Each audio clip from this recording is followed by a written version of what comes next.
ہمیں اپنے کامیاب تجربوں سے فائدہ اٹھانا چاہیے، لوئی ہیفٹن کے پائی اور رابرٹ نے کہا۔ عرب میں ہم مسلمانوں کی کمزوریوں سے فائدہ اٹھا چکے ہیں۔ مسلمان عورت شراب اور دولت سے اندھا ہو جاتا ہے۔ مسلمان کو مارنے کا بہترین طریقہ یہ ہے کہ اسے مسلمان کے ہاتھوں مرواؤ۔ مسلمان کو ذہنی عیاشی کا سامان مہیا کر دو تو وہ اپنے دین اور ایمان سے دستبردار ہو جاتا ہے۔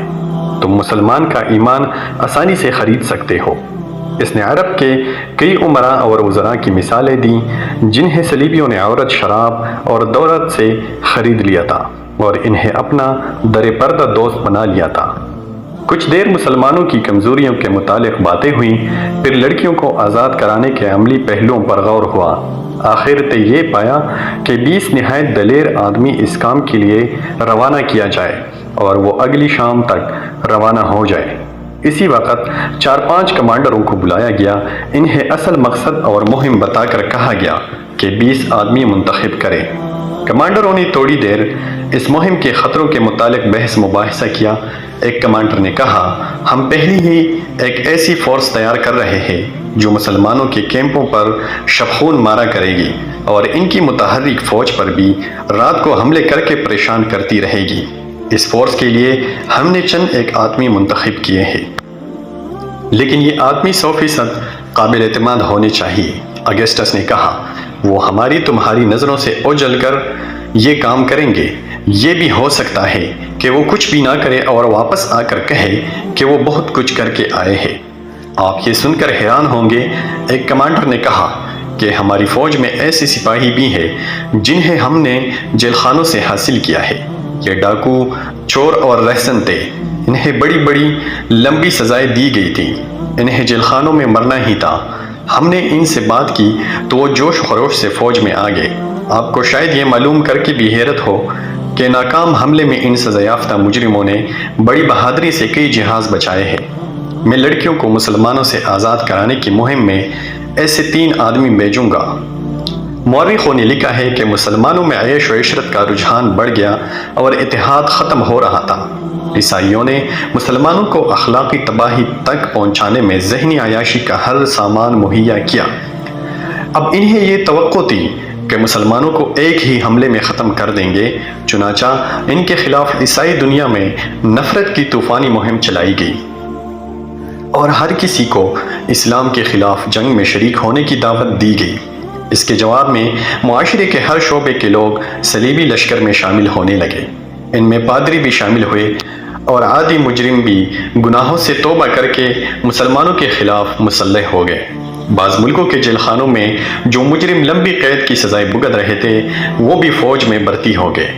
ان مجرموں کے متعلق عیسائیوں کا تجربہ غالباً اچھا تھا، جس کے پیش نظر ایک کمانڈر نے لڑکیوں کو آزاد کرانے اور صلاح الدین کو قتل کرنے کے لیے قیدی مجرموں کا انتخاب کیا تھا۔ صبح تک 20 آدمی انتہائی دلیر اور ذہین آدمی چن لیے گئے تھے۔ ان میں میگنانا ماریوس بھی تھا، جسے روم کے جیل خانے سے لایا گیا تھا۔ اس جاسوس کو جو ڈاکٹر کے بحروب میں سلطان ایوبی کے کیمپ میں رہا اور فرار ہو آیا تھا۔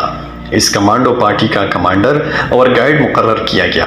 اس پارٹی کو یہ مشن دیا گیا تھا کہ لڑکیوں کو مسلمانوں کی قید سے نکالنا ہے۔ اگر رابن اور اس کے 4 ساتھیوں کو بھی آزاد کرایا جا سکے تو کرا لینا، ورنہ ان کے لیے کوئی خطرہ مول لینے کی ضرورت نہیں۔ دوسرا مشن تھا صلاح الدین کا قتل۔ اس پارٹی کو کوئی عملی ٹریننگ نہ دی گئی، صرف زبانی ہدایات اور ضروری ہتھیار دے کر اسی روز ایک بادبانی کشتی میں ماہی گیروں کے بیس میں روانہ کر دیا گیا۔ جس وقت یہ کشتی اٹلی کے ساحل سے روانہ ہوئی، صلاح الدین ایوبی سوڈانیوں کی بغاوت کو مکمل طور پر دبا چکا تھا۔ سوڈانیوں کے بہت سے کماندار مارے گئے یا زخمی ہو گئے تھے اور بہت سے صلاح الدین ایوبی کے دفتر کے سامنے کھڑے تھے۔ انہوں نے ہتھیار ڈال کر شکست اور سلطان ایوبی کی اطاعت قبول کر لی تھی۔ وہ سلطان کے حکم کے منتظر تھے۔ سلطان اندر بیٹھا اپنے سالاروں وغیرہ کو احکام دے رہا تھا۔ علی بن سفیان بھی موجود تھا۔ اس فتح میں اس کا عمل بہت زیادہ تھا۔ صلیبیوں کو شکست دینے میں بھی اس کے نظام جاسوسی نے بہت کام کیا تھا، بلکہ یہ دونوں کامیابیاں جاسوسی کے نظام کی ہی کامیابیاں تھیں۔ سلطان ایوبی کو جیسے اچانک کچھ یاد آ گیا ہو، اس نے علی بن سفیان سے کہا، علی، ہمیں ان جاسوس لڑکیوں اور ان کے ساتھیوں کے متعلق سوچنے کا وقت ہی نہیں ملا۔ وہ ابھی تک ساحل پر قیدی کیمپ میں ہے۔ ان سب کو فوراً یہاں لانے کا بندوبست کرو اور تہخانے میں ڈال دو۔ میں ابھی پیغام بھجوا دیتا ہوں۔ علی بن سفیان نے کہا، ان سب کو یہاں پہرے میں بلوا لیتا ہوں سلطان۔ آپ شاید 7ویں لڑکی کو بھول گئے ہیں۔ وہ سوڈانیوں کے ایک کماندار بالیان کے پاس تھی۔ اس لڑکی سے جاسوسوں اور بغاوت کا انکشاف ہوا تھا۔ میں دیکھ رہا ہوں کہ بالیان ان کمانداروں میں نہیں ہے جو باہر موجود ہے، اور وہ زخمیوں میں بھی نہیں ہے، اور وہ مرے ہوئے میں بھی نہیں ہے۔ مجھے شک ہے کہ 7ویں لڑکی، جس کا نام فخر المصری نے موبی بتایا تھا، بالیان کے ساتھ کہیں روپوش ہو گئی ہے۔ اپنا شک رفع کرو علی۔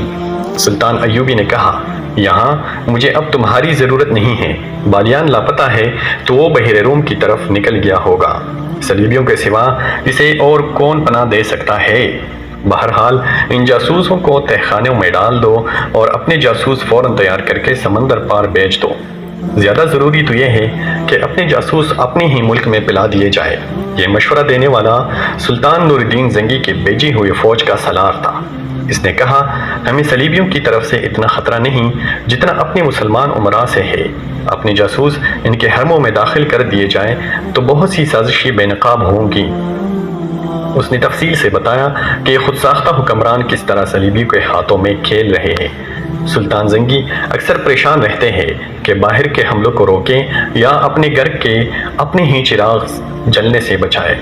صلاح الدین ایوبی نے یہ روداد غور سے سنی اور کہا، اگر تم لوگ جن کے پاس ہتھیار ہے دیانتدار اور اپنے مذہب سے مخلص رہے تو باہر حملے اور اندر کی سازشیں قوم کا کچھ نہیں بگاڑ سکتی۔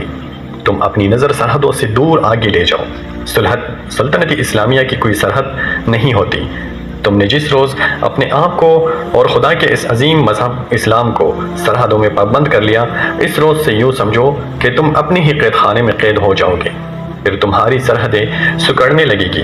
اپنی نظریں بحر روم سے آگے لے جاؤ۔ سمندر تمہارا راستہ نہیں روک سکتا۔ گھر کے چراغوں سے نہ ڈرو، یہ تو ایک ہی پونک سے گل جائیں گے۔ ان کی جگہ ہم ایمان کے چراغ روشن کریں گے۔ ہمیں امید ہے کہ ہم ایمان فروشی کو روک لیں گے سلطان محترم۔ سالار نے کہا، ہم مایوس نہیں، صرف 2 لعنتوں سے بچو میرے عزیز رفیقو۔ سلطان ایوبی نے کہا، مایوسی اور ذہن عیاشی۔ انسان پہلے مایوس ہوتا ہے، پھر ذہن عیاشی کے ذریعے راہ فرار اختیار کرتا ہے۔ اس دوران علی بن سفیان جا چکا تھا۔ اس نے فوراً ایک قاصد بحیر روم کی کیف کی طرف اس پیغام کے ساتھ روانہ کر دیا کہ رابن اس کے 4 ساتھیوں اور لڑکیوں کو گھوڑوں یا اونٹوں پر سوار کر کے 20 محافظوں کے پہرے میں دارالحکومت کو بھیج دو۔ قاصد کو روانہ کر کے اس نے اپنے ساتھ 6-7 سپاہی لیے اور کماندار بالیان کی تلاش میں نکل گیا۔ اس نے ان سوڈانی کمانداروں سے جو باہر بیٹھے تھے بالیان کے متعلق پوچھ لیا تھا۔ سب نے کہا تھا کہ اسی لڑائی میں کہیں بھی نہیں دیکھا گیا تھا اور نہ ہی وہ اس فوج کے ساتھ گیا تھا جو بحیر روم کی طرف سلطان کی فوج پر حملہ کرنے کے لیے بھیجی گئی تھی۔ علی بن سفیان بالیان کے گھر گیا تو وہاں اس کی 2 بوڑھی خادماؤں کے سوا اور کوئی نہ تھا۔ انہوں نے بتایا کہ بالیان کے گھر میں 5 لڑکیاں تھیں۔ ان میں جس کی عمر ذرا زیادہ ہو جاتی تھی اسے وہ غائب کر دیتا تھا اور اس کی جگہ جوان لڑکی لے آتا تھا۔ ان خادماؤں نے بتایا کہ بغاوت سے پہلے اس کے پاس ایک فرنگی لڑکی آئی تھی جو غیر معمولی طور پر خوبصورت اور ہوشیار تھی۔ بالیان اس کا غلام ہو گیا تھا۔ بغاوت کے ایک روز بعد جب سوڈانیوں نے ہتھیار ڈال دیے تو بالیان رات کے وقت گھوڑے پر سوار ہوا، دوسرے گھوڑے پر اس فرنگی لڑکی کو سوار کیا اور معلوم نہیں دونوں کہاں روانہ ہو گئے۔ ان کے ساتھ 7 گھوڑ سوار تھے۔ حرم کی لڑکیوں کے متعلق بوڑھیوں نے بتایا کہ وہ گھر میں جو ہاتھ لگا اٹھا کر چلی گئی ہے۔ علی بن سفیان وہاں سے واپس ہوا تو ایک گھوڑا سر پر دوڑتا آیا اور علی بن سفیان کے سامنے رکا۔ اس پر فخر المصری سوار تھا۔ کود کر گھوڑے سے اترا اور ہامتی کامتی آواز میں بولا، میں آپ کے پیچھے آیا ہوں۔ میں بھی اسی بدبخت بالیان اور اس کافر لڑکی کو ڈھونڈ رہا تھا۔ میں ان سے انتقام لوں گا۔ جب تک ان دونوں کو اپنے ہاتھوں قتل نہیں کر لوں گا مجھے چین نہیں آئے گا۔ میں جانتا ہوں وہ کدھر گئے ہیں۔ میں نے ان کا پیچھا کیا ہے لیکن ان کے ساتھ 7 مسلح محافظ ہیں۔ میں اکیلا تھا۔ وہ بحیر روم کی طرف جا رہے ہیں مگر عام راستے سے ہٹ کر جا رہے ہیں۔ اس نے علی بن سفیان کے گھٹنوں پر ہاتھ رکھ کر کہا، خدا کے لیے مجھے صرف 4 سپاہی دے دے، میں ان کے تعاقب میں جاؤں گا اور انہیں ختم کر کے آؤں گا۔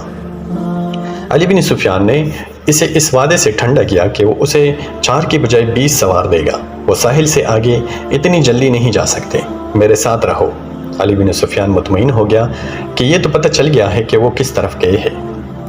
اس وقت بالیان اس صلیبی لڑکی کے ساتھ، جس کا نام موبی تھا، ساحل کی طرف جانے والے عام راستے سے ہٹ کر دور جا چکا تھا۔ ان علاقوں سے وہ اچھی طرح واقف تھا۔ اسے معلوم نہیں تھا کہ سوڈانی فوج اور اس کے کمانداروں کو صلاح الدین ایوبی نے معافی دے دی ہے۔ ایک تو وہ سلطان کے عتاب سے بھاگ رہا تھا، اور دوسرا یہ کہ وہ موبی جیسے حسین لڑکی کو نہیں چھوڑنا چاہتا تھا۔ وہ سمجھتا تھا کہ دنیا کی حسین لڑکیاں صرف مصر اور سوڈان میں ہی ہے، مگر اٹلی کے اس لڑکی کے حسن اور دلکشی نے اسے اندھا کر دیا تھا۔